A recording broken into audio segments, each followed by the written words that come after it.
Shoot.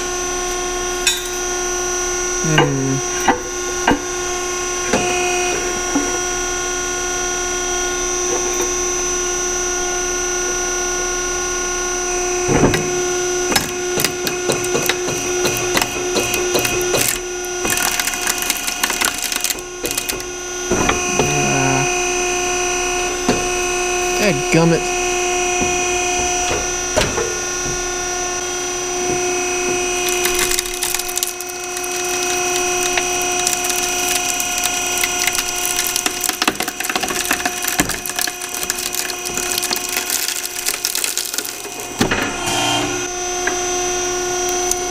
There we go.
So I just finished putting together this electric motor dismantler, and I kind of wanted to show it off. So let me just start at this end. This is a Booker hydraulic power unit. Apparently it's a model 36ND81 there.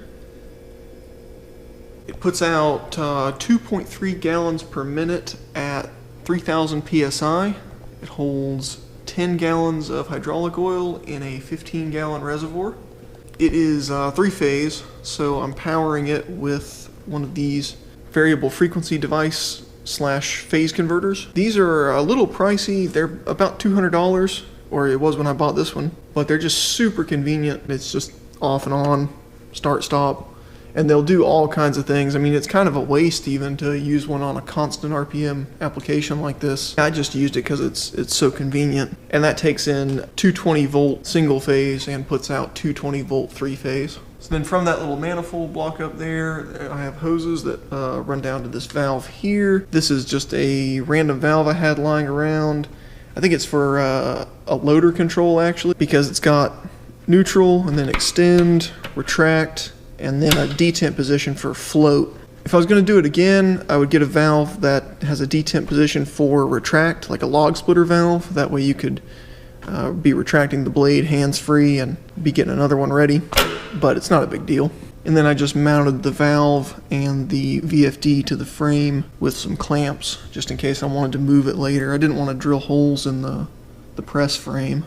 So then from the valve, it's piped over to this cylinder. I believe this is a 3¼ inch bore by 12-inch stroke. Just a tie rod cylinder like you can find anywhere. This one was designed to be mounted on its end with that clevis there. So I ended up having to make some custom nuts to mount it to this plate on the press frame here. Hopefully you can kind of see those silver things in between the cylinder and the plate. That worked out well. And then mounted to the cylinder is the splitter itself. Let me go ahead and pull that out of there so I can give you a better look at it. It's kind of hard to see inside the press frame. Here it is on the floor out of the press. So the top and bottom are just a piece of 8-inch wide by I think 1/4 inch thick C-channel, and I just reinforced it with some strong backs I welded in there. In hindsight, I went a little overkill on the bottom, but I wanted to make sure it would be strong enough, and it definitely is. And then the sides are 2 pieces of 3-inch wide by I think also 1/4 inch thick C-channel, and hopefully you can see there those sandwich the blade and guide it as it travels up and down. And then bolted onto the sides are these blade guides that keep the blade centered side to side. I made those removable, that way you can remove the blade by taking both those off and then sliding it out sideways. The blade itself is, or it started as a 12 by 12 inch square of 3/8 inch thick AR400 plate. I have since cut it down a little bit. I'm not sure exactly what it measures now. Originally I had intended to just use a flat blade instead of a pointed one here. That didn't work very well. It only worked if the blade was like razor sharp. If you got it that sharp, it wouldn't stay sharp. You could cut through 2 or 3 motors, and then you'd inevitably be cutting through some of the steel laminations, and it would put nicks in the blade and cause it to roll over, and then you just end up crushing them, and it just turned into a mess. So I fought with that for a little bit, and then I kind of went back to the drawing board and made it a point to concentrate the force, and I made this matching piece to go underneath it. And this is just made out of a piece of, I think, a 6-inch by 6-inch by 3/8 angle iron that I kind of cut down to fit in here and welded into another piece of channel and put some supports on it and just kind of bodged it together. And that works much better. The blade doesn't have to be quite as sharp. I don't know if you can see it or not, but actually on the point right here, it's got a little nick in it. I need to probably touch that up with the grinder. To make this edge, I took it to a big belt grinder and hogged off just a rough edge, and then I cleaned it up a little bit with an angle grinder. And you can see, I mean, it's pretty crude, but it does work pretty well. If I was going to do this again, I would definitely try to find a harder material to use for the blade. AR400 is supposed to have a nominal hardness of 400 on the Brinell scale, hence the name abrasion resistant 400 Brinell. In my opinion, that is not really hard enough for what I'm doing here. So I may end up remaking this, and if I do, I'll try to find maybe some AR600 or maybe even some kind of tool steel that I could like get smaller pieces of and maybe attach to just a piece of mild 3/8 plate. But I mean, it does work, as you saw. That more or less covers the splitter part. So over here we have the puller. This consists of a 5-inch diameter bore by 13-inch stroke pneumatic cylinder with a 2-inch diameter rod. And again, this is just something that I had lying around. I got it with a load of scrap metal, so I just used it purely out of convenience. And the rod has this little clevis on it here that is connected via some chains to these nippers. I think these are 18-inch nippers. I can't remember. I got them from Harbor Freight. And then the idea, of course, is just you clamp them onto the windings, and as the rod comes up, it pulls the chains tight and closes the nippers and grabs and pulls upward and rips them out of the laminations. You kind of have to play with it a little bit to figure out sort of how much clamping force you want versus how wide you want the jaws to be able to open. And you can change that by, you know, how long a chain you use and where you mount it on the handle of the nippers here. And it will definitely be to your advantage if you're doing this to use an air cylinder with the longest stroke you can find, within reason, obviously. I wish this were a little bit longer. This is just adequate. Thought I might have trouble with the nippers cutting through the copper wire instead of grabbing it and pulling it, but so far that hasn't really been an issue. And then to hold the stator laminations while the windings are being pulled out, I have this. This is just a 12-inch by 12-inch square piece of, I think, 1/4-inch plate, maybe 3/8, doesn't matter. And then I took some more of that 3-inch channel iron and I ground a little lip on it, which I don't think that was strictly necessary, but I did it anyway. And then I welded it on such that the opening down here in between the edges is, I think, 2 inches. And then up here it's just even on each side with the plate. So I don't even know how wide that is exactly. And then as you saw, you just kind of slide the stator half in so that the laminations get held back, and you can just pull the windings up and out. And that has been working fantastic. No complaints at all about that. I have it bolted to the press bed with some channel and some all thread welded to the bottom of the plate there.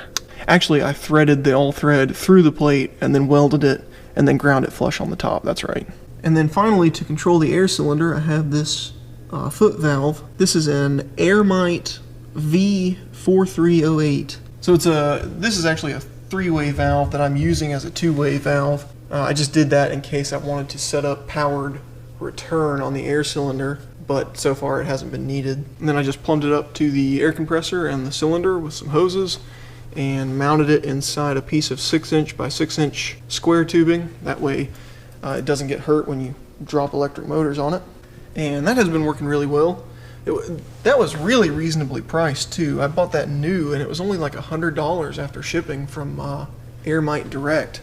The only thing about it is I need to put like a limiter or something on it because it flows a lot more than I thought it would. And if you just stomp on it, it will shoot the ram up quite a bit faster than I'm comfortable with. I also need to put a higher flow muffler on the exhaust port so the ram will extend faster as well. But that's just, you know, minor modifications I plan to do. So you can kind of see how I mounted the cylinder just to a piece of, I think, like 7-inch wide C-channel, or maybe 6-inch, I can't remember.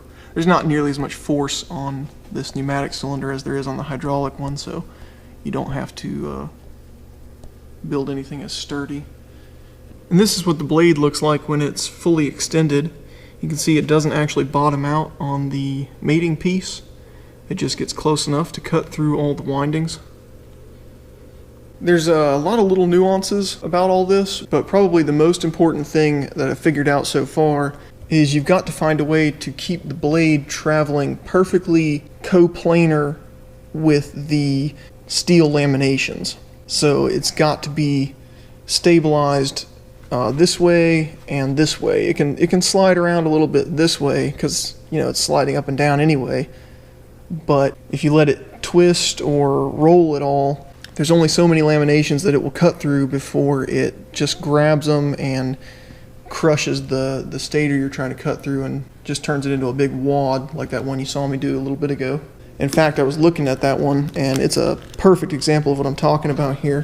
Hopefully you can see I didn't have it lined up just right and the blade cut through 1, 2, 3, and it tried to get through a fourth a layer of lamination there, and then it gave up and it grabbed onto it and just crushed it and twisted it into a big messed up wad that you really can't do anything with. I say that, I was actually able to pull a little bit of copper out of this, but not all of it. But yeah, there's a lot of ways you could skin this cat. This is definitely not the only way to do this or the best way by any means. But I just wanted to show you this because I thought it was interesting and maybe it will give you ideas if you're trying to do something similar. I'm going to keep shearing these up. I've got some there and a few more over there. I'll probably make like a montage with some footage of fabricating this. I did not take any footage of building this. I probably should have, but I felt it was really repetitive. It's just measure, cut, grind, weld, measure, cut, grind, weld, and I feel like that gets old pretty quickly. But yeah, if you have any questions, just leave a comment and I will try to answer it.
This saw officially sucks. The problem is you have to match the number of teeth on the blade and the shape of the teeth like exactly to the material you're trying to cut.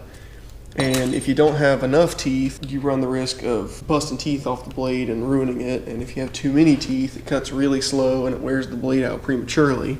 And the blades are like $150 for the cheap ones. So it's not like you can afford to just buy a stack of them. Plus it weighs 1,000,000 pounds and you can't move it around. And it gets coolant everywhere and makes a mess. And it's just as difficult to set up for mitering as any other saw because the miter gauge on the bottom of it is not accurate. So yeah, this thing belongs in a factory or something where it's going to cut exactly the same thing all day, every day. Do not buy one of these just to mess around like I'm doing. But I ended up switching over to the bandsaw and I got my miters cut out, so I'm going to continue on from there.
So that turned into a bit of a debacle. As you saw, the ram went down and got jammed. It wouldn't go back up. I couldn't get it to do anything. Even when I turned the pump off, I still couldn't relieve the pressure. So I was pulling my hair out trying to figure out what was going on. I double checked all my plumbing and everything, and I was, as you can see, I made a terrible mess everywhere. I was swapping hoses around.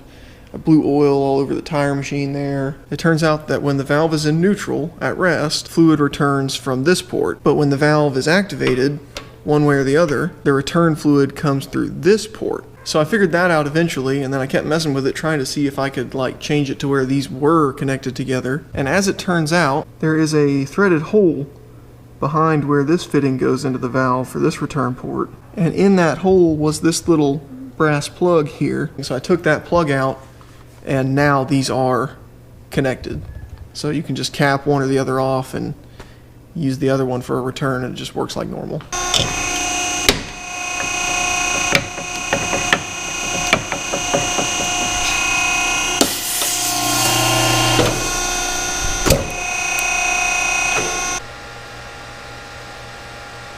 That is fun.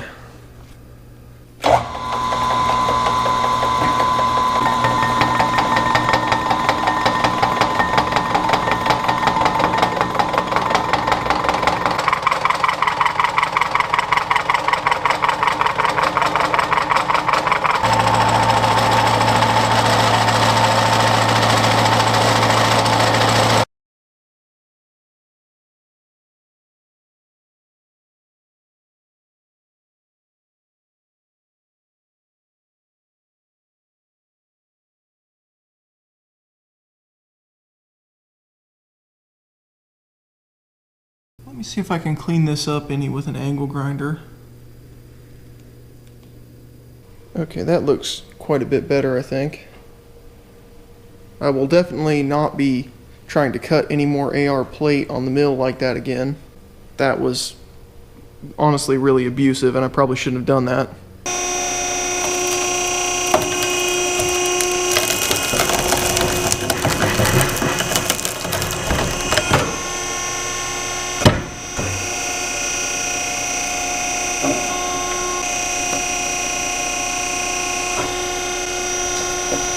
Nice.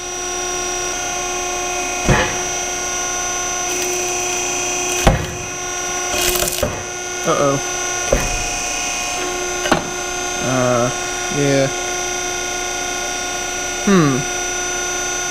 You can see that it's got like pins going through the laminations holding them together. So it hit that and then just started crushing it.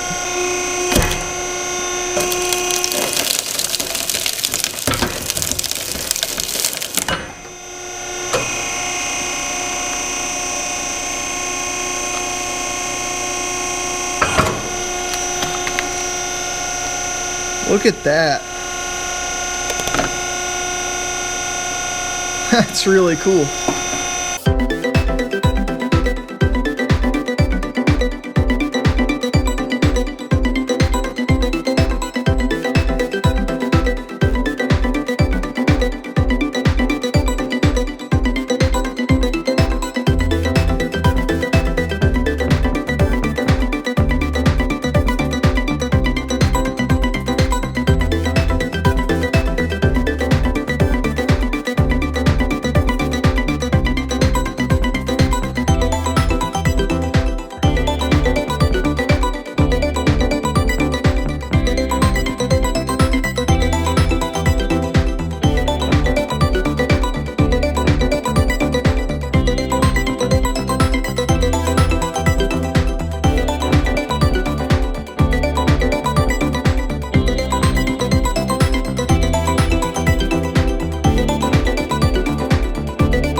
I ended up with about, I guess, a half a barrel of copper motor windings there.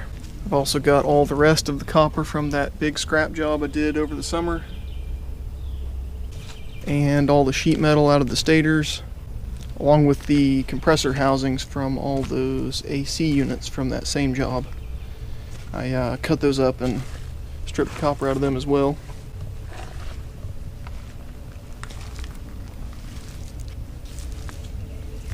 Looks like scrap prices are back up, so I'm gonna go ahead and take this in and see what I get.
That went well.